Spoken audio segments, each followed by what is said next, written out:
किसान मजदूर ड्राइवर एकता जिंदाबाद।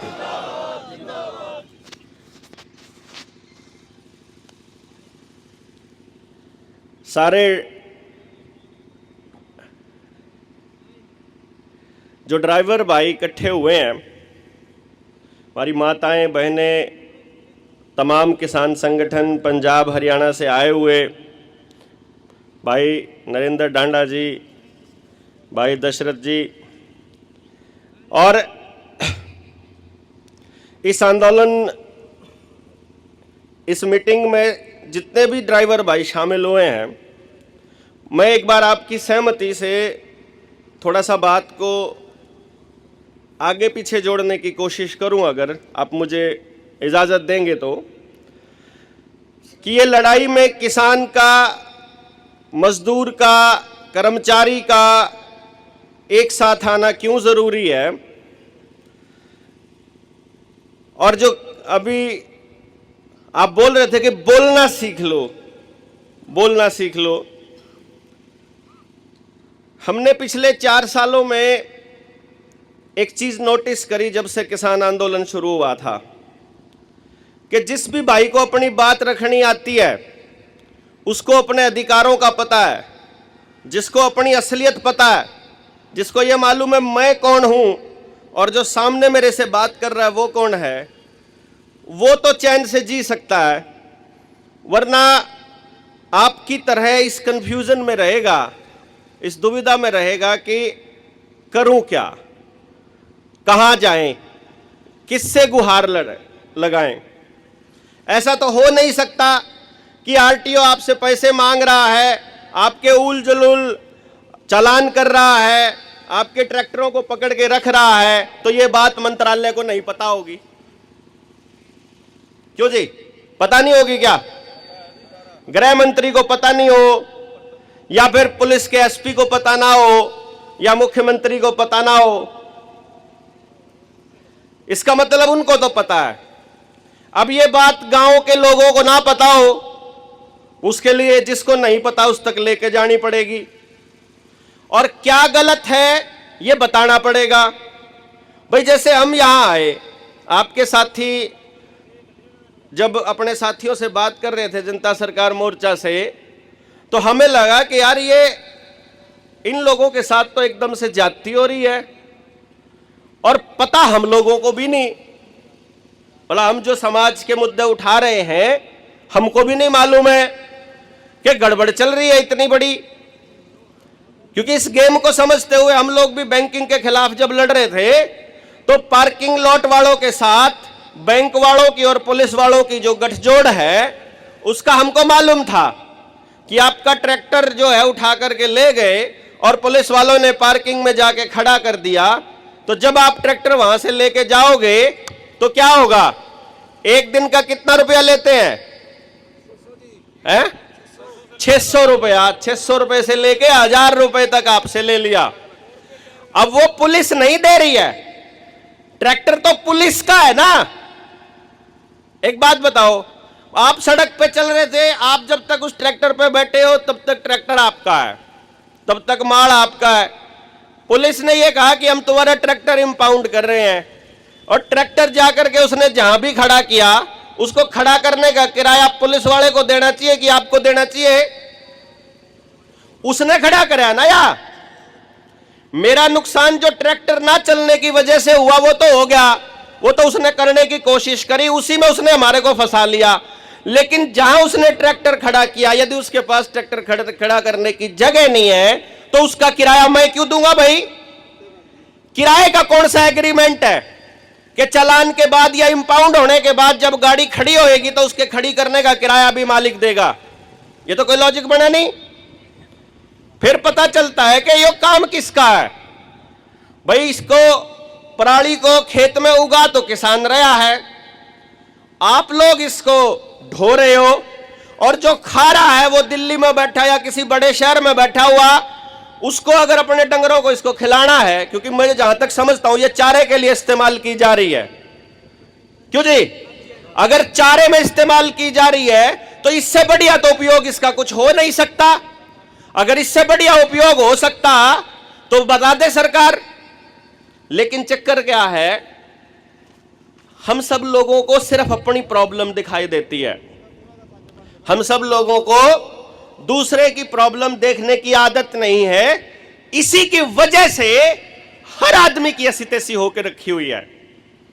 किसान को सिर्फ अपनी फसल का एमएसपी नजर आ रहा है, वो भी अपने मुकदमे करवा रहा है, वो भी अपने सिर फुड़वा रहा है। दुकानदार को अपना सिर्फ जीएसटी दिखाई दे रहा है, इसीलिए वो भी अपनी दुकान को लुटवा रहा है। आप लोगों को केवल अपनी पराली दिखाई दे रही है। नौकरी ना करने जिनको मिली है, उन बेरोजगारों को सिर्फ अपनी नौकरी नजर आ रही है। इसीलिए वहां एचपीएससी के दरवाजे के आगे 10, 12, 15 अभ्यर्थी बैठे हुए हैं। फिर कभी सीटेट वाले बैठ जाते हैं, कभी कॉलेज वाले बैठ जाते हैं, और इस तरीके से हम सब लोग अलग अलग लड़ाई लड़ते हुए और अपने अपने सिर फड़वाते रहते हैं और मुकदमे करवाते रहते हैं।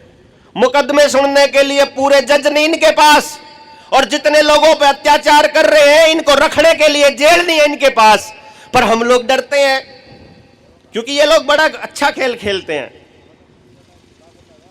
ये क्या करते हैं कि जैसे यहां सीआईडी के लोग खड़े होंगे, वो सीआईडी के लोग क्या करेंगे, यहां की कॉपी देखेंगे, अटेंडेंस की शीट देखेंगे, जो जो स्टेज पे यहां बोलने आएगा उनको देखेंगे, और फिर उनको देखने के बाद अब उनको मैनेज करेंगे।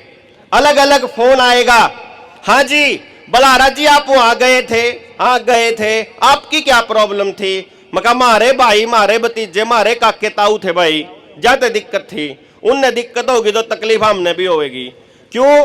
क्योंकि जब दिल्ली में इनकी पराली नहीं पहुंची, 10 दिन तक आपकी पराली ना पहुंचो और महीने तक ही ना पहुंचो, डीड नहीं आ जाएगी सारी दिल्ली का, आ नहीं जाओगी के। लेकिन हमारे उन साथियों को कौन बताए जो अपना व्यक्तिगत लालच में नहीं छोड़ सकते लेके जाना, या लालच नहीं है, कई बार मजबूरी होती है। भाई घर में पैसे थे नहीं, बड़का ने के खुआ होगा। अगर मान लो वो रोज के कमा रहा है, क्योंकि इस लॉकडाउन ने, इस बीमारी ने ये शरीर खराब करके और समाज खराब करके जो पूरे समाज का ताना बाना खराब किया है, इसकी वजह से आमदनी हो गई सबकी ठप, सबकी टोटली, और सबको एक फीलिंग दे दी है, एक फीलिंग दी है, उसको समझना पड़ा। वो फीलिंग क्या है, वो एहसास क्या है? सबसे पहला एहसास हम सब लोगों को एक है कि मैं इस पूरी दुनिया में अकेला हूं, मेरा कोई नहीं है। यही बात समाज में चलाते हैं ना ये लोग, पॉलिटिशियन लोग, कि कोई किसी को नहीं रहे। इस टाइप की बात आपके दिमाग में घर कर जाएगी। जब आपको जरूरत पड़ेगी, हो सकता है दूसरा तबका आपकी मदद करने के लिए भी ना आए, तो पहले तो ये देखा कि मैं अकेला हूं और मैं अकेला इतने बड़े तंत्र से नहीं लड़ सकता। यह फीलिंग आने के बाद आदमी वैसे ही कमजोर महसूस करता है। दूसरी फीलिंग उसने एक दे रखी है पूरे समाज को, और इस बात को बहुत गौर से सुनना पड़ेगा, आपको बहुत समझना पड़ेगा। ये छोटी छोटी बात नहीं है जो मैं अब कहने वाला हूं। हो सकता है आप लोगों को, कई लोगों को बुरा लगे, लेकिन लगता रहे भाई 100 बार लगे, जो बात सच है वह सच है। कोरोना था, बीमारी सच्ची थी कि झूठी थी? बताओ भाई, सच्ची कौन कौन कहा है इसने? एक भी मानस नहीं है जो इन्हें सच्ची कंधा हो। मतलब सरकार ने हमारे साथ फ्रॉड किया, 3 साल तक, 2 साल तक हमारे ऊपर लॉकडाउन लगा के हमारे सारे धंधे चौपट करे, और उसमें जितना कर्जा हमारे हिस्से में आया और जो हमारे दुकान और बिजनेस बर्बाद हुई, उसकी जिम्मेदारी एक आदमी की है, जिसको मैं अडानी का पालतू कुत्ता बोलता हूं। कौन है अडानी का पालतू कुत्ता? मैं नाम लेंदा ही नहीं, तुमने सारा बेरा है नहीं, क्यों मैं नाम लूंगा तो कहेंगे कि बोलता है। अब एक आदमी ने आपको लॉकडाउन लगा दिया, फिर आप लोगों को लगाई वैक्सीन। वैक्सीन झूठी थी कि सच्ची थी? हां जी बताओ। उसका जो असर हो रहा है शरीर के ऊपर, वो जात देख के हो रहा है, अक पार्टी देख के हो रहा है, गांव देख के हो रहा है, अक सब का हो रहा है, सब का हो रहा है। इसका मतलब नाश होने में किसी की कसर तो रह नहीं रही। क्यों जी, रह रही के नहीं रह रही कसर। अब आप लोगों में ये बात क्यों छेड़ी मैंने? क्योंकि ये ताजा है इसलिए छेड़ी। और आपको इसका आने वाले समय में आपके बच्चों के ऊपर इसका क्या असर पड़ने वाला है, इसलिए छेड़ी। और जो काम आज करोगे उसका असर भी आपकी अगली पीढ़ियों पर पड़ेगा, इसलिए छेड़ी। आपको 1970 में हरित क्रांति लाई गई ये कह करके कि देश के अंदर अनाज की कमी थी। न्यू क्या लाई थे?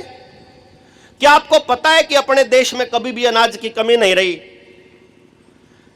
अपना देश जिसको भारत कहते हैं, भारत गांव में बसता है, केवल गांव में।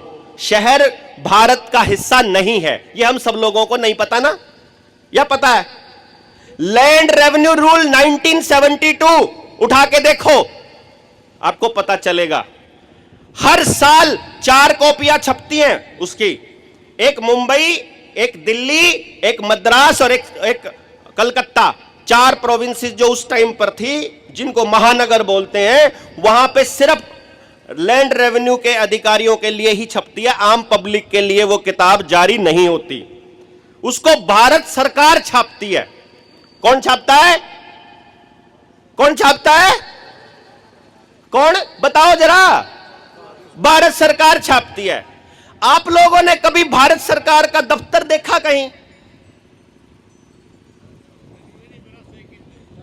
भारत सरकार, देखो ध्यान देना, जितने कागज छपते हैं वो छपते हैं गैजेट पे, भारत सरकार के गैजेट पे। वो जो गैजेट है उसको किसी कहां छपाया जाता है कि भारत सरकार की प्रिंटिंग प्रेस पे, भारत सरकार की ट्रेजरी से पैसा लेके। जो भी अधिकारी केंद्र में बैठा है या कहीं भी बैठा है, चाहे विधानसभा हो, चाहे लोकसभा हो, चाहे राज्यसभा हो, चाहे प्रधानमंत्री हो, चाहे चपड़ासी हो, और बीच के जितने मर्जी नौकर, चपड़ासी से लेकर राष्ट्रपति तक सारे तनख्वाह लेते हैं। अरे बताओ तो, तनख्वाह लेते हैं? तनख्वाह लेते हैं तो नौकर लेते होंगे तनख्वाह तो। काम के बदले तनख्वाह नौकर लेता है। वो नौकर हैं किसके? भारत सरकार के। आप विधानसभा में सेंट्रल सेक्रेटेरिएट चंडीगढ़ जाओगे, मैं विधानसभा में गया था, मैं सचिवालय में गया था सेक्रेटेरिएट में, मैं होम मिनिस्ट्री में गया था, मैं एग्रीकल्चर मिनिस्टर के पास गया था। आपने सारे मंत्रालय में गए होंगे। आप कदे भारत सरकार के दफ्तर में भी गए हो क्या? नहीं गए ना। भारत सरकार क्या है फिर? अगर भारत सरकार के दफ्तर में नहीं गए कदे, तो फिर वह भारत सरकार कौन है? बात सोचने की है कि नहीं है? न्यू बताओ पहले, क्योंकि यहीं से आपका समाधान निकलेगा। इस लाइन से, इसी लाइन से किसान का समाधान निकलेगा, इसी से रोजगार का समाधान निकलेगा, इसी से अपने देश के अंदर आ रही गरीबी और जो कर्जे में डूबते जा रहे हो इसका समाधान निकलेगा। जिस दिन आपको यह मालूम पड़ेगा भारत सरकार कौन है। पुलिस वाला है, आपका चालान करता है, उस चालान करने की परमिशन उसको किसने दी होगी? उसके बड़े अधिकारी ने, उसने दी होगी, बड़े अधिकारी ने। जीडी और डीजीपी तो ऊपर तो अधिकारी पुलिस में होता नहीं, क्यों जी? नहीं होता। उस डीजीपी तक किसने दी होगी? होम मिनिस्ट्री ने। होम मिनिस्ट्री तक किसने दी वह ताकत? भला विधानसभा ने। विधानसभा तक वह ताकत किसने दी? विधानसभा को वो निर्णय लेने की ताकत किसने दी?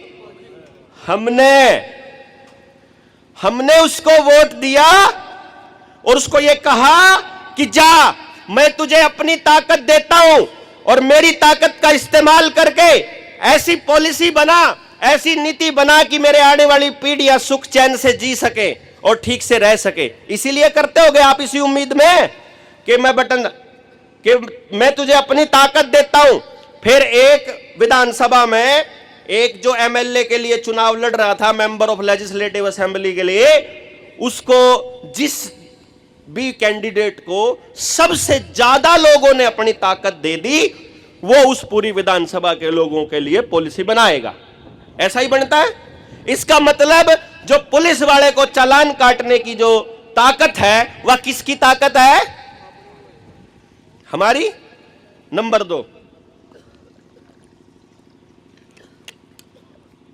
दूसरा बिंदु, ताकत आपकी, आपकी दी हुई ताकत से आप ही के लठ मारे, आप ही का चलान काटे, आप ही का ट्रैक्टर ब्लॉक करे, आप ही तो न्यू को है कि तू चोर है, आप ही को कहता है तू मुजरिम है, आप ही को कहता है कि तू अपराधी है, मतलब मेरा है जोर।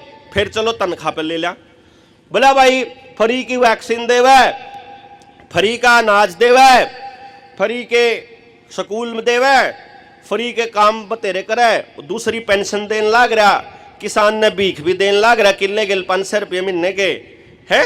वो पीछे कटते ले आवा सरकार, भाई पैसे कहां से लेके आती है सरकार? टैक्स का पैसा होगा। वो टैक्स कौन देवे? टैक्स कौन देवे? वो भैया में देवा।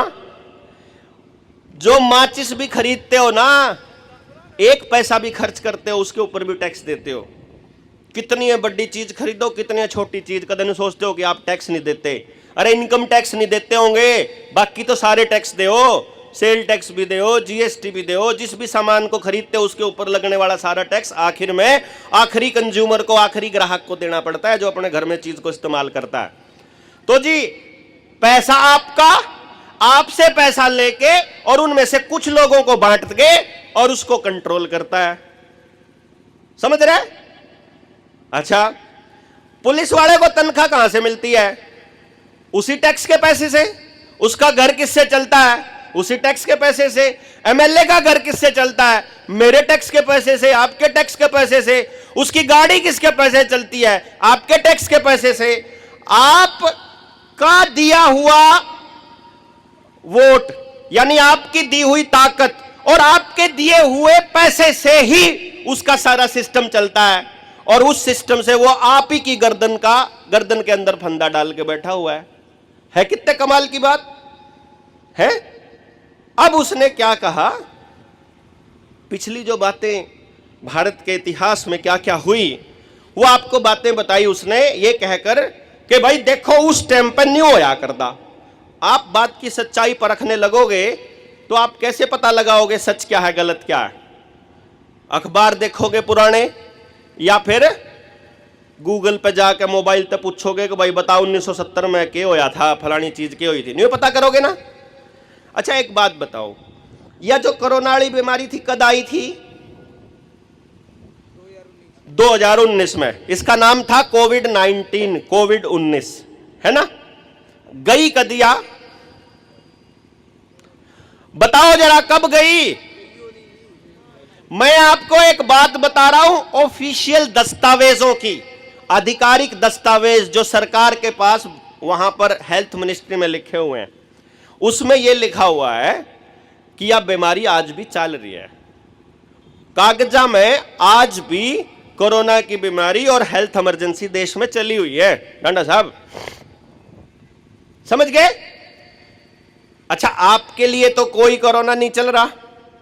चलो, कोरोना के दौरान इतनी दहशत फैली हुई थी, यह बात आपने देखी, अखबार में छपी, बताते जाओ, बात बोलते जाओ, झूठ है कि सच है। अखबार में छपी, आपने टीवी पे देखा, यूट्यूब पे वीडियो पड़ी हुई है, हमने इसके बारे में सच बताया, हम जैसे लोगों ने जिन जिन को बात समझ आई थी, बताया कि नहीं बताया? वो भी पड़ी है क्या फेसबुक पे? वो तो अकाउंट ही गायब हो गए। उन्होंने किताब लिख दी महामारी के ऊपर, हमने भी किसी ने लिखा सच्चाई कि बीमारी कितनी सच्ची थी, कितनी झूठी थी, वैक्सीन तक किस किस का नुकसान होया। कदे लिखित में दिया किसे गांव वाले ने आज तक अपनी बीमारी के बारे में? बताओ, मैं आपने इसका समझ वो बताऊंगा क्यों कह रहा हूं मैं अपने बात। लिखित में दिया नहीं दिया, चलो अब जय आज 60-70 साल के बाद आपके पोता पोती जय आपका बीज बचा तो, या कंडीशन है बीज बचा तो, क्योंकि देख डांगर का बीज तो बच नहीं रहा गांव पे, खेत में किसान पे अपनी फसल का बीज बच रहा, और मानस का बीज खत्म होने में थोड़ी सी कसर रह रही है। हर जिले में आईवीएफ सेंटर खुल गए, नए जो ब्याह हुए हैं उनका बीज तो जा लिया। क्यों? जो खाना दे रखा है प्लान करके, जो बच्चों को, छोटे बच्चों को लगने वाली वैक्सीन है, उसके अंदर, वैक्सीन के अंदर ऐसे इंग्रेडिएंट है। वह किताब रखी है वहां पे ना, लेकर आ जा, या ये ले जा, ये किताब मिलेगी पीछे डिग्गी में मिलेगी, ठीक है। हाँ यार यार यार ले भैया आप मिलेगी, रहने दे, आ जा। यह एक किताब है डॉक्टर कमलप्रीत सिंह ने लिखी है, या WHO से आंकड़े लेकर के इस किताब के बारे में सारी जानकारी लिखी। इस वैक्सीन में लिखा है कि बच्चों को जो दिए जाने वाली है इंग्रेडिएंट 22 नंबर पेज पे, उसके अंदर कुछ आइटम लिखी हुई हैं जो उस बच्चे का DNA खराब करके आने वाली पीढ़ी को नपुंसक और बांझ बनाने का काम करता है। पूरा WHO ने खुद माना, CDC ने खुद माना, ICMR ने खुद माना, और उन्हीं के आंकड़े इसके अंदर है। और कोरोना की वैक्सीन से क्या होने वाला है वो भी इसके अंदर है। अब मैं आपसे एक सवाल पूछना चाहता हूं, आपको इस किताब के बारे में किसी डॉक्टर ने, किसी नर्स ने बताया? नहीं बताया? नहीं बताया ना? क्यों जी? हमारे पर के पागल हो रहे हैं, फ्री बांटते फिर ना मंगा मंगा के, अपन का कोई पिछान लेंदे, फिर कहता हिंदी में कर दो जी, अंग्रेजी आंदी नहीं पढ़नी, यानी असली ज्ञान अपन पढ़ना नहीं आंदा। स्कूल के मास्टर तो इतना टाइम नहीं, वकील तो इतना टाइम नहीं, किसी संगठन के पास इतना टाइम नहीं कि आपने समझ दे दे। चलो कोई बात नहीं, ये भी इसका अगली कहानी सुन लो। जिस तरह से हरित क्रांति का झूठ आपको बताया जाता है कि एग्रीकल्चर यूनिवर्सिटी ने आपको उन्नत बीज दिए, न्यू कब है ना, ऐसे ही बोलते हैं ना कि बढ़िया बीज आ रहे हैं आजकल। अच्छा भाई देखो भाई, एक बात ध्यान रखियो, या बोतल बना दी किसी कंपनी ने, अगर मैं इससे बढ़िया बोतल बनाना चाहूं हूं ना, तो यह बोतल कैसे बनी इस बात का भी पता होना चाहिए मैंने, और इससे बढ़िया क्यों कर बनेगी उसका भी पता होना चाहिए। यानी इस बोतल को बनाने वाले आदमी से ज्यादा ज्ञान मेरे पास होगा तो मैं इससे बढ़िया बोतल बना सकूं, अक नहीं। जो देसी बीज है किसने बनाए? कुदरत ने, परमात्मा ने। तो जो यूनिवर्सिटी में पढ़ने वाला साइंटिस्ट है वो परमात्मा से बड़ा ज्ञान नहीं है भाई? बताइए जरा, उस तो बढ़िया बीज बना सके? बीज बना सकता हो तो बताओ, बीज बना सके कि वो बीज में छेड़छाड़ तो कर सके, वो बीज ने बिगाड़ तो सके, बढ़िया कौन बना सकता? क्योंकि कुदरत जब बीज बनाती है ना तो वो बाकी सारे चीजों का ख्याल रखती है। आसपास कौन से पौधे होंगे, जब वो पौधा मरेगा तो जमीन को क्या दे के जाएगा, और दूसरा पौधा उगने के लिए उसमें क्या क्या खास होगा। कुदरत इतना ख्याल रखती है कि वो खत्म ना हो, वो दूसरे किसी पौधे में आ जाए, उसका खत्म होया बने कि नहीं बने। ये जो नए बीज बना हुए हैं यूनिवर्सिटी वाले, ये सिर्फ और सिर्फ पैदावार का लालच देके उस बीज के अंदर ऐसी आइटम डाल देते हैं जो उस जमीन को भी खराब करते हैं और आसपास की वनस्पति को भी। 1 लाख, 10 लाख, 5 लाख पुराने पेड़ काट के नए पेड़ लगाने की बात कह रही है सरकार। वो पेड़ होने में 100 साल लग गए, 200 साल लग गए, 500 साल लग गए, और ईब जो पौधे लगाने लग रही उन्हें पेड़ बनने में पता नहीं कितना टाइम लगेगा। कमाल की बात यह है, जो देसी पौधा है, जो देसी प्लांट है कितने भी, उनकी जड़ जाया करे न्यू सीधी, और जो ये हाइब्रिड है इनकी जड़ जावे न्यू। तो जो देसी है वो जमीन को बिल्कुल खराब नहीं करता, और जो हाइब्रिड है वो जमीन ने कति सही रहने नहीं देता, तो जमीन ने भी बांझ बनाने लग रहा। अब मैं यह बात क्यों कह रहा हूं? क्योंकि आप लोगों को गलत जानकारियां देकर के और उस तरफ दिशा में फैला दिया। अब मैं जिसे बात पाऊंगा, क्योंकि आपकी प्रॉब्लम, ऐसा कोई तबका नहीं है समाज का जिससे सीधी सीधी ना जुड़ी हुई हो। अगर आप लोग ये पराली दिल्ली में लेके जाना बंद कर दोगे या बड़े शहरों में लेके जाना बंद कर दोगे, जहां की गौशालाओं में, जहां की डेयरी में इसको चारे के रूप में इस्तेमाल किया जाता है, तो वहां भूखी मर जाएंगी गां भैंस। उनका दूध निकालने के लिए, भूखी डांगर का दूध निकालने के चक्कर में उनको इंजेक्शन लगाने पड़ेंगे, जबरदस्ती दूध काटने खातर। उन बालक जहर पीवेंगे जो बालक उनका दूध पीवेंगे। अगर कितने दिन तक रखेगा, उन्हें पराली खरीदनी पड़ेगी, तो पराली खरीदनी महंगी खरीदनी पड़ेगी। अगर महंगी खरीदनी पड़ेगी तो दूध महंगा हो जाएगा, तो समाज का हर तबका महंगाई से जूझेगा। इसको समझना आप। शहर में रहने वाला हर आदमी भूखा मरने के लिए तैयार हो जाएगा, न्यू समझ लो, दूध के मामले में। और फिर केमिकल मिला हुआ पैकेट वाला खाना आसानी से बिक पाएगा, वो पैकेट वाला दूध आसानी से बिक पाएगा। इसका मतलब ये जो पराली पे जो आपकी जिंदगी को मुश्किल कर रखा है, पराली के नाम पर चालान काट के, ये सिर्फ और सिर्फ आपको परेशान करने के लिए नहीं है, बल्कि बड़ी बड़ी कंपनियों के पैकेट के दूध के लिए है, ताकि छोटी डेयरी वाला, लोकल डेयरी वाला आदमी बर्बाद हो सके, उसका जीना मुश्किल हो सके। तो यह डेयरी वाले को भी समझाना पड़ेगा कि मेरी बर्बादी में तेरी भी बर्बादी है। और पैकेट वाले दूध में के केमिकल है, उसके बारे में सच बताऊंगा तो फिर यह सांझ तक की कहानी हो जाएगी। 3 दिन लगा हमने पूरा षड्यंत्र बताने में, 3 दिन न्यू बताने में कि ये सारे आपस में कैसे जुड़े हुए हैं। वो जो कट्टा होया करे ना अपना सीमेंट का, खार का, उसमें एक तागा इस तरीके से बुना हुआ है, वो एक जगह तक थोड़ा पकड़ के खोलो और खोल दे जाओगे तो खींच दे, सारा खुल जाओ, बड़े नहीं बात या। और सरकार ने पता है कि ये सारे धागे आपस में जुड़े हुए हैं, एक न रोक दो बाकी सब की गर्दन अपने आप टाइट हो जाएगी। अब ये बात सरकार को पता है, आपको पता नहीं है कि आप ही की ताकत है, आप ही का पैसा है जिससे उनका घर चलता है, जिससे उनको लाठी मारने की परमिशन मिलती है। ये बात आपको नहीं पता है कि जो सरकार ने आज से 30-40 साल पहले झूठ बोला था, उसका तो नतीजा आप भुगतन लाग रहे हो, और जो आज झूठ बोल रही है सरकार, उसका नतीजा भुगतेंगे आपके पोता पोती। कैसे भुगतेंगे मैं थोड़ा बता देता हूं।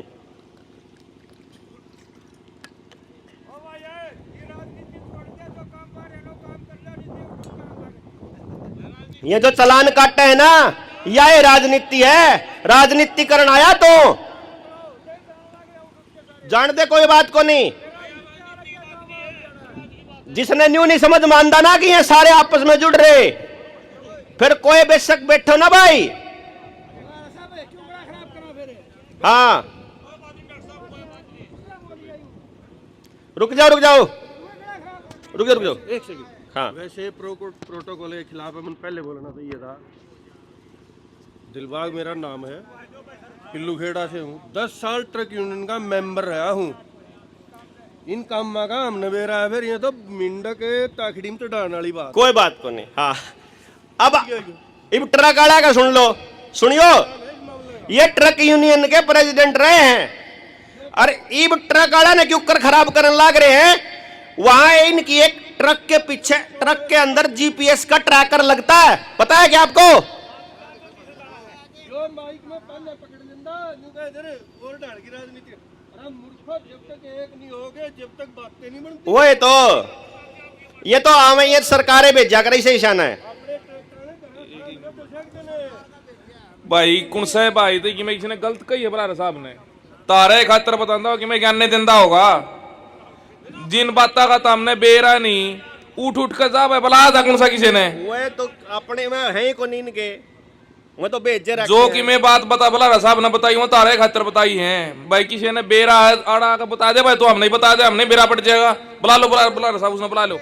ना, वो आया ही खराब करना था, वो तो बेजा सीआईडी वाला का आदमी है। जो अगर पुलिस वाला दो रहा शादी वर्दी में नहीं आकर माहौल खराब करने वाले थाने में ना, जब जाओ आप पुलिस वाला बात कर तो शादी वर्दी में उनके मानस हो आकर हैं। हाँ हाँ, जो भाषण सुनना रहा वो जास के भाई, जो लड़न आ रहा है वो बैठे, पहले समस्या समझ लो, पहले न्यू समझ लो तारीख के बन रही है। वहां लाग रहे और बतेरे आन लाग रहे हैं, वो एक गया बेचारा और 20 आन लाग रहे। चलो मैं जो इस बात ना आज्ञा करूंगा, मैं भाई साहब दिलबाग भाई ने जो बात बताई थी मैं उसने पूरा कर दूं एक बार। मैं इस को ट्रक यूनियन के साथ भी जोड़ना चाहूं। थाने वाले टाइम में ट्रक वाला के लायक खेल खेला है सरकार ने बहुत शानदार तरीके से। इनके ट्रका में जीपीएस ट्रैकर लगवा दिया और न्यू कह दिया जीपीएस से आपके ट्रक को ट्रैक करना आसान हो जाएगा कि ट्रक कित है। न्यू कहा था ना, न्यू क्या कहलवा दिया। असली खेल के है कि उस ट्रैकर का जो रिकॉर्ड है, उस ट्रैकर का जो असली आईडी है, वह अंबानी, अडानी और बड़े बड़े जो लॉजिस्टिक हाउस है उनके पास है। वो उस ट्रैकर में कलेक्ट करके ये देखते कि इतने ट्रक जो हैं वह आसाम तक चल लिए, इतने राजस्थान तक चल लिए, इतने उड़े तक चल लिए। जब तक वह ट्रक कति नजदीक नहीं होंगे उस खदान के या उस फैक्ट्री के जहां से उन्हें सामान लोड करना है, इतना वह अपने ट्रका ने भीतर लेके कौन जान दे। और जैसे ही आप उसके नजदीक पहुंचो, उससे पहले लाइन में उनके ट्रक आले हैं। बने कि नहीं बने? तो सिर्फ बड़े जो हाउस हैं, जो बड़े इंडस्ट्री वालों के हाउस है, सिर्फ वो जिएंगे जैसे मैंने अभी दूध का बताया कि आपकी ये पराली वहां ना जाने से समाज के हर तबके को नुकसान होएगा, वैसे ही छोटा ट्रक वाला जब पूरा कमाई ना कर पाएगा, घर भी नहीं जा पाएगा, सेहत भी खराब करेगा, किस्त भी नहीं दे पाओगा, तो उसके ट्रक ना हुआ है बड़ा वाला ट्रक वाला खरीदेगा। बन रही है कि नहीं बन रही? मोटर मालिक को मार के बड़ी कंपनियों का प्लान है कि नहीं है? सिंगल मोटर मालिक को मार के बड़ी कंपनियों का प्लान है, या इनकी लैंग्वेज है, क्योंकि ये प्रधान रहे हैं न बेरा है इस सारी कहानी का।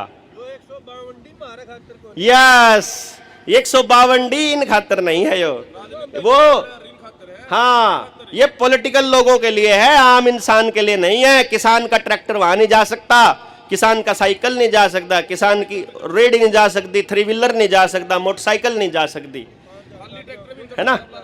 खाली ट्रैक्टर भी कौन जान देंगे, इसको समझ लो आप। चलो अब एक बात बताइयो जी, कोई दिक्कत को नहीं है, एकदम सेट है।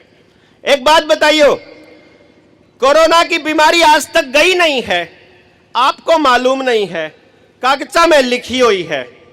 आज से 60 साल बाद जब आपके पोता पोती सरकार से सवाल पूछेंगे, वो कहेंगे कि हमको हमारे अधिकार दो, तो सरकार क्या बोलेगी? कौन से अधिकार? बोलेगा हम इस देश के मालिक हैं। बोले अच्छा, मालिक हो तो मालिक तो देता है ना। अभी जैसे किसान आंदोलन से पहले किसान अन्नदाता था, लेकिन अब उसने साल का 6,000 रुपया प्रति एकड़ लेना चालू कर दिया। अब वो अन्न भिखारी हो गया कि नहीं हो गया? अब वो अन्नदाता तो नहीं रहा होगा? बताइए जी, दाता तो दिया करे कि मांग्या करे? दिया करे ना। अगर आप इस देश के मालिक हो तो आप दोगे कि लेओगे? बताइयो, मालिक देवेगा कि लेगा? लेकिन सरकार क्या बोलेगी आज से 60 साल बाद? वो बोलेगी तेरा जो दादा था ना, 2019 में ऐसी बीमारी आई थी, अखबार उठा के देख ले, इतने बड़े बड़े फ्रंट पेज पे लिख रहा है नमस्ते, धन्यवाद गोभी जी, धन्यवाद मोगली जी, कि आपने हमारे को इतनी सारी वैक्सीन लगा दी। आपने धन्यवाद दिया अखबारों के माध्यम से वैक्सीन लगाने के नाम का, और अखबार कह रहा है कि बीमारी बहुत भयंकर थी और मोगली ने बचाए थे सारे। है कि नहीं? अखबार तो नहीं कह रहा। आपकी सच्चाई कोई अखबार छाप नहीं रहा, तो आपका पोता सोचेगा भाई बीमारी तो ठाडी थी भाई, 2019 में चालू हुई थी, 2026 में खत्म हुई, 7 साल तक चली, जितने लोग मरे उस बीमारी के हिसाब में आवेंगे, हिसाब किताब में। फिर न्यू कहेगा और सुन, थारे तो भूखे मरे थे, पैदा होंदे तो वैक्सीन लाई बड़का के, जब तो तारे बाप दादा जिंदा रह पाए। फिर अपनी छोरी ने पालन का भी ब्योत कौन था उन पे? तो थारे बाप दादा पे तो छोरी ने पालने के पीछे लिया कर दे, कन्या निधि राशि में, लाडली योजना में लिया करो ना छोरी के पीछे। बच्ची जो छोरी ने अपनी ने बोझ समझा है, पाल नहीं सकता, वो ब्याह करण तक के पीछे सरकार पे लिया करदा, इतना भिखारी था थारा दादा। फिर नु कहेंगे ऐसा काम था, अपने बालक का वैक्सीन भी नहीं लुआ करदा, हम फ्री दिया कर दे उन्हें सारी वैक्सीन। और इतना नकम्मा था, आंगनबाड़ी में चूरी हम दिया कर दे, अपने बालक न खवान की भी अक्ल कौन थी उन्हें तो। अरे ईसा बेवकूफ था तारा दादा। अब स्कूल में पढ़ाने का भी ब्योत कौन था? जहां तो सरकारी स्कूल में फ्री हम पढ़ाया कर दे, सरकार कहेगी। फिर न्यू कहेगा और सुन ले, थोड़ा बड़ा हो जावे, जब घर में कोई लेडी कोई महिला अगर विधवा हो जा, विधवा पेंशन भी लिया करता, अपने घर की लोगाइया ने पालन का भी कौन ब्योत था तेरे दादा का। और जब को तारा घर का बूढ़ा हो जा, छोरी का ब्याह करना हो तो ब्याह के नाम पे रुपये लिया करता सरकार पे। और जब तारा घर में को बूढ़ा हो जाए तो बूढ़े न पालन के भी रुपये लिया करता, बुढ़ापा पेंशन के। और इसे न कम में थे रांडे पेंशन भी लिया करते। हो गया कि नहीं? और सुनो, सिर्फ पैसे पैसे कौन लिया करते? 5 किलो अनाज देना पड़ा करता, जब जाके रोटी खाया कर दे। रोटी खाने का भी ब्योत कौन था 2019 में तेरे बाप दादा का? अपने पोता पोती तो कहा करेगा, वो नुकाएगा अकना मेरा दादा बता के गया था, अक 5 किलो राशन हम कौन लिया कर दे। लेकिन भाई कागजा में तो चढ़ रहा है, कागचम तो चढ़ रहा है ना, 5-5 किले वाला के भी 10-10 किले वाला के भी कागचम चढ़ रहा है। चाहे कोई 10 किला का जमींदार बना बैठा हो, चाहे वो राशन वाले तक कोटे वाले तक न्यू कह धंधा तू राख लिए, मैंने तेरा अनाज नहीं चाहिए, लेकिन कागचम न्यू चढ़ रहा है कि बेखारी था यो बेखारी, इस पे नहीं दाने भी खाने होया कर दे, दाने भी हम दिया कर दे। कदे न्यू सोचते हो कि ये 85 करोड़ लोगों को जो अनाज देने लाग रहे हैं, ये कोई आपके लिए देने लाग रहे हैं। पहला टारगेट है एफसीआई के गोदाम खाली करना। इस जगह पे जित आप खड़े हो ना, एफसीआई का गोदाम था यो, अड़ा अनाज दे रहा करदा, यो अनाज चला गया अडानी के वहां। आने वाले टाइम में फसल आपकी होड़ कौन देवे। मैंने खटखट टोल पे एक बार बोला था कि आने वाले टाइम में ये हालत होएगी, जब आपको बारिश की जरूरत होगी तब बारिश नहीं होएगी, और जब बारिश की जरूरत होगी तब जब जरूरत होगी तो नहीं होगी, और जब जरूरत ना होगी तो जरूरत ज्यादा होगी। आज के इस टाइम पे ठंड की जरूरत है हिमाचल को, बर्फ पड़ती है आज के दिनों में, अगर बर्फ ना पड़े तो सेब की फसल नहीं होती। ईब जाके देखोगे शिमला यहाँ से गर्म है, वहां उन्होंने क्लाउड सीडिंग करके और सूरज की रोशनी को ही बाधित कर दिया। वह जो जहाज जाया करे ना, पाछे लंबी लाइन छोड़ दे, वो थोड़े टाइम के बाद उन्हें पाट पाट के बादल बन जाया करे। वो केमिकल होते हैं, वो जिस भी फसल पे पड़ेंगे, जिस पौधे पे पड़ेंगे, जिस मानस की खाल पे पड़ेंगे, जिस डांगर की खाल पे पड़ेंगे, वह 100% कैंसर होगा। अरे यह बात अपन बेरा को नहीं ठीक। ऊपर से बादल कब रोकने हैं, बादल कब लाने हैं, बारिश कब लानी है, इसकी टेक्नोलॉजी 1945 से बनके तैयार पड़ी इंदौर है।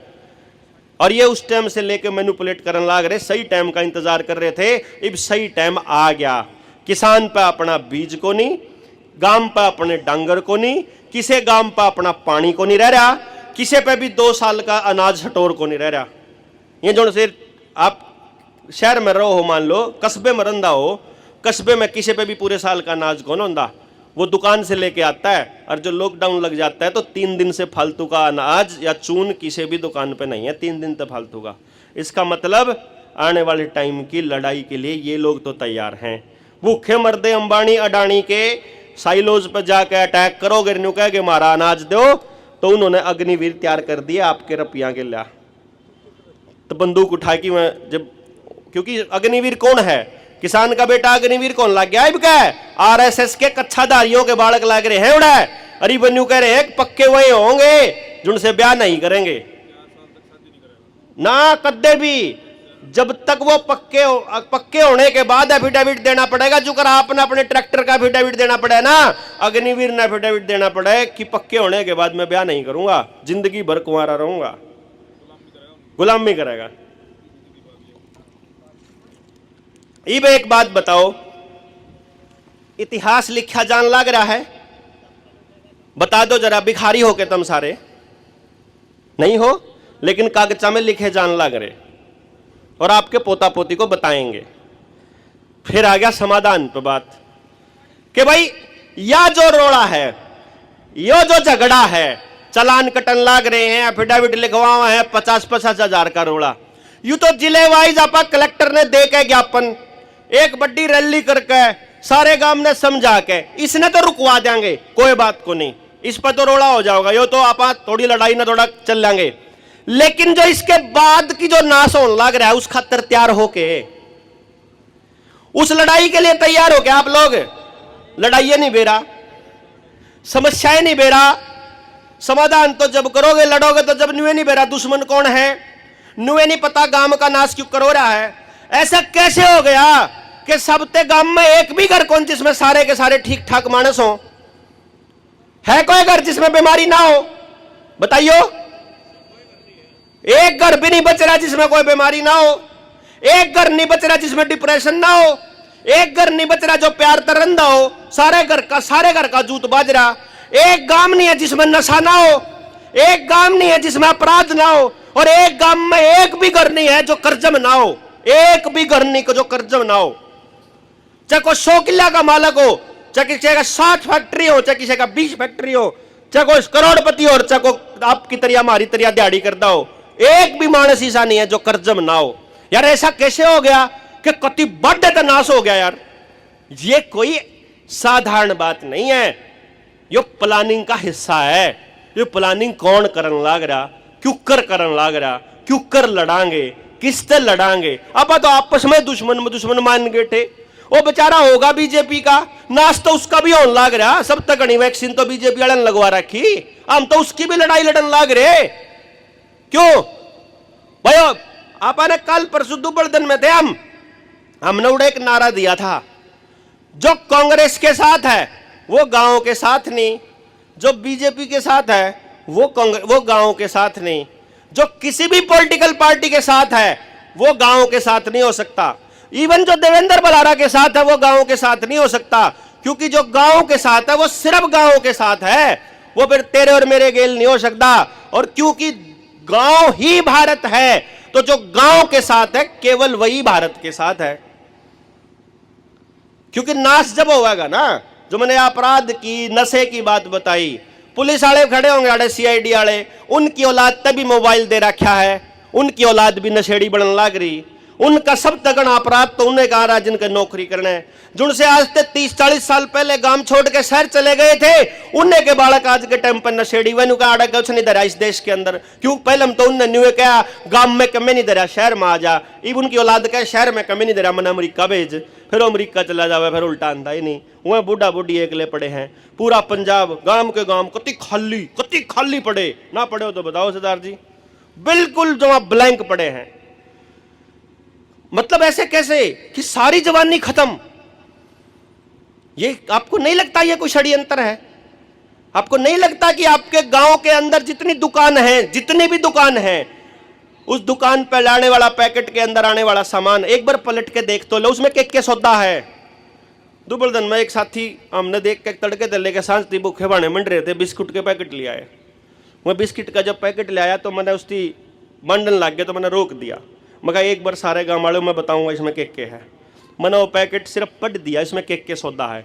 एक भाई बैठा था, मैं कहा तू इसमें बतांदा रहो के है इसमें, इसका साइड इफेक्ट बता, इसका साइड इफेक्ट बता। जो उस बिस्किट के अंदर था सिर्फ 1.8% आइटम थी कोकोनट पाउडर, नारियल का पाउडर, नारियल के बिस्कुट थे। बाकी के 99.2% सौदा सारा कैंसर का, बांझपन का, नपुंसकता का था।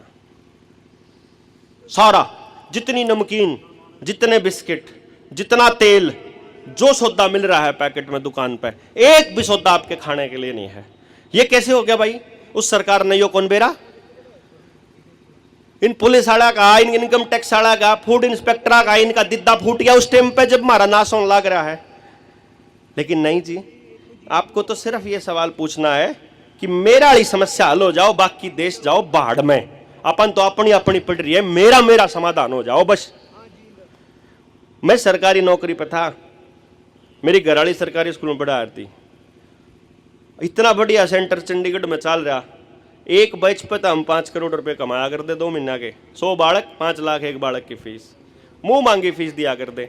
मैंने उस तीनों का अपनी घरवाली, तो मैं कहा देख तेरे पे 2 राह है, कह तो तू रुपया का ढेर खड़ा करके अपने छोरे ने दे दिया, और नाश आगे आने वाले टाइम में नशा अपराध बिल्कुल खबाट दिखने लग रहा है। और क्या फिर इस समाज ने थोड़ा ढंग से काम कर लिया, इस समाज ने समझा लिया कि एक साथ आए बिना क्यों कर? क्योंकि आप जो यो काम कर रहे हो, यो किसान का बेटा करा करता है। यो काम जो आप यो काम कर रहे हो ना भाई, किसान खेत में उगाने लग रहा है, उस पैदावार को बाहर लेके जाने का काम उसकी औलाद करने लग रही है। तो आज के नाश हो रहा है कि आज आप किसान की गेल न्यू गठ जोड़ करके न्यू बाह में बाह गाल के नहीं लड़ सकते। क्या चीज रोक रही है अपन है, लेकिन अपन बेरा को नहीं पूरी समस्या का, इसलिए सिर्फ अपनी ही समस्या नजर आ रही है। मैं न्यू कहूं, एक सुझाव है आप लोगों को कि भाई एक तो इस सारी की सारी समस्या का कारण केवल हमारी नासमझी है, केवल नासमझी। अगर हमारे एक एक ड्राइवर को पूरी बात समझ में आ जाए, चलान का क्यों कर इलाज करना है, पुलिस वाले तो क्यों कर बात करनी है, और अपने ट्रैक्टर कैसे इकट्ठे करने हैं, और जय कोई पकड़ ले पुलिस वाला तो उधर जाके इकट्ठे क्यों कर होना है, एकदम झटकम है इकट्ठे होने का जुगाड़ कर लो। बल्कि न्यू भी कर सका है, अगर जय मारा ट्रैक्टर पकड़ लिया जुलाने में और इकट्ठे हो रहे थे सोनीपत में थाने के बाहर बैठ जाओ जाके, के ओडा जुलाने में रोक रखा भाई। जितने मानस ज्यादा होते हो, कितने हो इकट्ठे होकर कर दो। बात है क्योंकि हर जगह सीआईडी काम करती है, अड़े भी सीआईडी वाले बैठे हैं, वह बतावेंगे जाके न। अगजी उड़े तो आलडू बैठे थे, आपस में बड़े थे, वो उन्हें तो बात करनी को ना थी, उन्हें न्यूए कौन बेरा किससे लड़ना है, उन्हें न्यूए नहीं बेरा किससे भिड़ना है, उन्हें न्यूए नहीं पता समस्या के है, उन्हें न्यूए नहीं पता किससे के कहना है। तो कोई दिक्कत नहीं है जी, ओढ़ दो कट्ठे चकित, चाहे 1 लाख हो जाओ चाहे 5 लाख हो जाओ। 13 महीने तक किसान बैठा रहा था बॉर्डर पे, 13 महीने तक। मैंने हमने उड़े टिकरी बॉर्डर पे ट्रेनिंग सेंटर चालू कर दिया, ट्रेनिंग सेंटर। किसान नेताओं ने आकर हमारा ट्रेनिंग बंद करा। मैंने ट्रेनिंग के चालू करी, मगर ट्रेलिया में ज्यादा समझावांगे किसान ने तीनों कानून, और वो किसान अपने बच्चे को बताएगा और उस बच्चे ने कहोगा आजा बेटा तू भी आजा, बेशक मुकदमा हो जाओ। क्योंकि कह रहा था बुढ़ा बेटा तेरे ऊपर मुकदमा हो जाओगा, तू ना आवे, तू तो करा रहे ले, हम बैठे रहेंगे, मारा हो जाएगा जो कुछ होना होगा। वो यूं बता ही नहीं पाया कि बेटा यार तेरी ये लड़ाई है, तुझे ही लड़नी पड़ेगी। यहां भी हम कह रहे हैं हाँ ये लड़ाई तारी है, तमने लड़नी पड़ेगी, तो समझ तमने पैदा करनी पड़ेगी। हम कित की तड़ांग भाई, कल को दूसरी यूनियन वाले आ जाएंगे, फिर कह देंगे आइयो भाई डॉक्टर साहब आप बोलियो। क्यों बोलो भाई, हम क्यों बोला, हम ठेकेदार है भाई, हम समाज के ठेकेदार को नहीं भाई। पहले बताओ जनता सरकार मोर्चा वाले हम, हाँ मास्टर आदमी, मैं हूं मास्टर आदमी, मेरा काम है वो जो लिख रहा है, वो जो लिखा पड़ा है वो आपको बताना सच क्या है, और फिर आपको ये हथियार दे देना आपके हाथ में कि ले लड़ो चलो। लड़ाई आपकी है, समस्या आपकी है, आप ही को लड़ना पड़ेगा। जो आदमी अड़ा के न्यू का है मेरा साथ दे और मैं तारी लड़ाई लड़ूंगा, झूठ बोला है, फ्रॉड करा है रामजादा। हम ये कह सकते हैं सिर्फ हम आपका साथ देंगे, आपके साथ खड़े होवांगे। पीछे कहोगे पीछे खड़े हो, आगे नहीं खड़े होवांगे। आगे खड़े होने का काम हमारा नहीं है। मेरे ऊपर समस्या होगी, आगे मैं खड़ा होऊंगा, मैं आपका साथ मांगूंगा। जब आपके ऊपर समस्या हो रही है आप आगे आओगे और हम साथ पीछे खड़े होंगे, और जितने संगठन होंगे में पीछे खड़े होंगे सलाह देने के लिए। ठीक है, सलाह तक जितना मांगोगे उतना खड़े होना होगा, खड़े होवांगे। बोलने की जरूरत पड़ेगी बोल लेंगे, सिखाने की जरूरत पड़ेगी जितना हमारा मकल है उतनी सिखावांगे। जितना दूसरे ने तजुर्बा है, इनने किसानों की लड़ाई लड़ते लड़ते इतनी टोल कमेटियां बनाई, क्यों कर कमेटी बननी है, क्यों कर टूटे हैं, क्यों कर रोड़े हुए हैं, क्यों कर माइका खातर रोड़े हुए हैं, क्यों कर आपस में जूत बाज जाए, क्यों कौन आंदे फोन करे तभी, क्यों कौन ठांदे फोन, क्योंकि निराश है, अंदर से टूटे हुए हैं, भरोसा नहीं है। जोन माइक पर आ जावे वो बेच के जांदा बने है। क्यों भाई, लड़ाई चालू हुआ है कि क्या खातर मुड़ जाए किते और कहना ना, वो टारगेट न्यू का न्यू रखना क्यों कर है, इस बात खातर। चक्कर क्या है, हमने आदत है सारा ने मसीहा चाहिए, हमने कोई मसीहा आ जाए और वो हमने बस मारी लड़ाई ओ लड़ दे, हम तो घर बैठे बैठे बस नारा ला दा फलाने फलाने आगे बढ़ो हम तुम्हारे साथ है। नहीं करा करे ना पा, क्यों भाई, वो क्यों आगे बढ़े, साथ में चलना आपको पड़ेगा। एक एक आदमी ने समझना पड़ेगा। अनपढ़ होया तो क्या होया, बात बोलने में क्या दिक्कत है भाई, बात समझने में क्या दिक्कत है। ठीक है, अंग्रेजी की किताब कौन पढ़ सकते, अपने बड़का ने को इसने हिंदी में ट्रांसलेट करके बता, छोरे ने को पढ़ के बता रहे इसमें क्या लिख रहा है, सौदा बतायू समझाएंगे, इस पूरी कहानी समझाएंगे, पूरे सौदे समझाएंगे। और हम बात करेंगे कि हम ऐसी व्यवस्था बनाएंगे अपने गांव की कि एक भी आदमी के साथ जाति ना हो। भाई एक काम कर दो ना, सरकार तो आप एक चिट्ठी लिख दा, सोच के देखो, आप एक चिट्ठी लिख दा, बहु मिनिस्टर साहब हमने मजबूरी में ट्रैक्टर लेके जाना पड़ा है, क्योंकि मेरे गांव में जो है मेरा रोजगार का कोई साधन को नहीं है। एक काम कर दे, हमने 30 दिन में मेरे गांव में रोजगार दे दे, मां की शू ट्रैक्टर कती नहीं काटा, सड़क पे नहीं तारा, हमने किस सी करी भाई, क्यों जी, मेरा रोजगार मेरे गांव में दे दे, हम कौन काट दे, ट्रैक्टर काट दे ना ट्रैली काट दे, तारा जी करेगा अपनी बुकिंग आप जुकर, तारा जी करे चाहे अपना पोलिथीना में लेके जाइयो पराड़ा, हमने क्या ठेका भाई, हम क्यों देने जावांगे डरता है। लेकिन मेरा धंधा चौपट कर दिया, मैंने मजबूरी में अपने बालक पालन खातर अपना ट्रैक्टर ला देना पड़े। उस ट्रैली की लिमिट में रख लूंगा तो भाई मेरा तो उस ट्रैली की लिमिट में रखने थे, मेरा तो बालक कौन पड़ता, मेरा तो तेल का खर्चा कौन लिखता, मेरा तो मन तो बाहर काटनी पड़ेगी भाई। अरे जब हम रात ने जान लाग रहे, किसी ने परेशान नहीं कर दे तो हमने क्या की समस्या है भाई। लेकिन ना बोला ओवरलोडिंग, क्या की ओवरलोडिंग, किसान की ओवरलोडिंग होती है को नहीं। तो मतलब आप में से हर ड्राइवर को एक किसान के साथ बात करनी पड़ेगी। वो किसान बोलेगा यो मेरा भाई है, यो लेके जान लग रहा है, कर तो सको या तो बात कर सको, कितना मुश्किल है। किसान के ट्रैक्टर का कोई चालान नहीं होता, सिर्फ और सिर्फ ओवरलोड की कोई लिमिट नहीं होती। और जिस दिन किसान के ट्रैक्टर की ओवरलोड की लिमिट होगी उस दिन तो समझ लो किसान के नाश कति आए आखिरी कील ठुक जाओगी उसके ताबूत में। और इससे बचाने का रास्ता एक ही है, सिंपल, कि आप लोग व्यापारी बनकर नहीं जाओगे दिल्ली के अंदर। अगर आपको सड़क पर उतरना है तो किसान का बेटा बनकर उतरना पड़ेगा। क्यों जी, उसे दिन आपके भीतर में नहीं होगा ना व्यापारी ना आई बम, अब हम किसान हैं, बात खत्म यार। और मैं बकोनी तू काट के देख चलान आड़े आऊंगे। और किसान नेताओं को, किसान संगठनों को और दूसरे लोगों को जाकर ये आपको जोड़ना पड़ेगा, क्योंकि ई वो टाइम नहीं रहा है कि अपने अपने बारे में सोचो। ई वो टाइम नहीं रहा है कि न्यू सोच लो कोई किसी का नहीं। भाई ये जितने मानस आ रहे हैं, ये कम से कम एक दूसरे के साथ खड़े होने तो आगे। और जिस दिन इन्हें समझाने निकलोगे, और मैं बताऊं तैयार पड़ा है देश। मैंने तो घूमते ना 9 साल हो लिए, दिन रात 24 घंटे 2016 में लग रहा था। पहले दिन जब गांव की चौपाल में जाके ताश खेलने वाले लोगों से बात करी थी ना, उस दिन सब ने मुझे मेंटल कहा था, उस दिन सब ने पागल कहा था। उन्होंने कहा था बेरानी के सौदा बेचन आया है, बेरानी के इलेक्शन लड़ेगा, बेरानी के करेगा। 9 साल से 24 के 24 घंटे बोलने पे हैं, सिर्फ समझाने पे हैं। और उसका असर ये होया है कि आज मैं ऐसा कोई स्टेट नहीं मैं जिसमें नहीं गया, जिसमें हमारा संगठन ना हो। लाखों लोग पूरे के पूरे देश में है, लेकिन हम लड़ाई की शुरुआत नहीं कर रहे, क्योंकि हमने पहले टारगेट लिया है हरियाणा को। हरियाणा के हर गांव में जिस दिन 10 आदमी हमारे पास समझे हुए हो गए, जिन आने वाले टाइम में बस एक नेम करना है, ना तो मैं चुनाव लड़ेंगे, क्योंकि मैं कद्दे चुनाव नहीं लड़ूंगा, ना मैं को धंधा खोल लेंगे भाई आड़त। क्योंकि जिसने माइक मिल जाए, 4 मानस भरोसा करने लग जाओ, या अपना न्यारे दुकानदारी करने लग जाए, फिर वो सारा ध्यान उसका उड़े चला जाए। कुर्सी क्यों कर बचाऊं, माइक क्यों कर बचाऊं, है विधानसभा में क्यों कर जाऊं।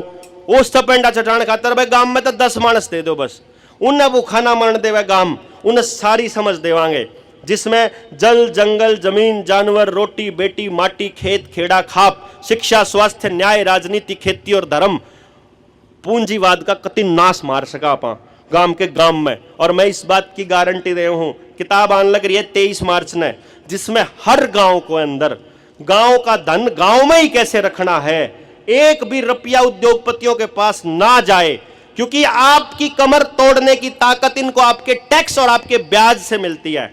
ब्याज और टैक्स कैसे रोकना है अपने पास, किसान के पास अपनी ताकत को वापस कैसे क्लेम करना है, या समझ नहीं होगी जब तक आप लड़ नहीं पाओगे। या लड़ सकते हो बिना समझ के? क्यों जी, ले करके कौन लड़ सकते?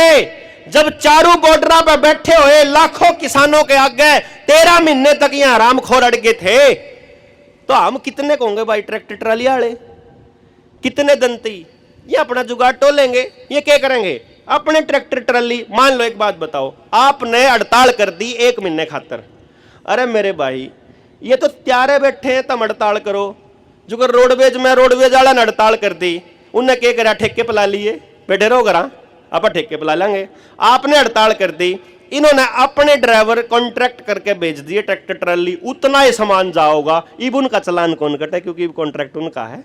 फिर क्यों करोगे आप? तो ट्रैक्टर की किस्त नहीं चुका पाओगे, ट्रैक्टर भी जब्त होगा, वो ही खरीदेंगे आपका ट्रैक्टर, क्या नहीं?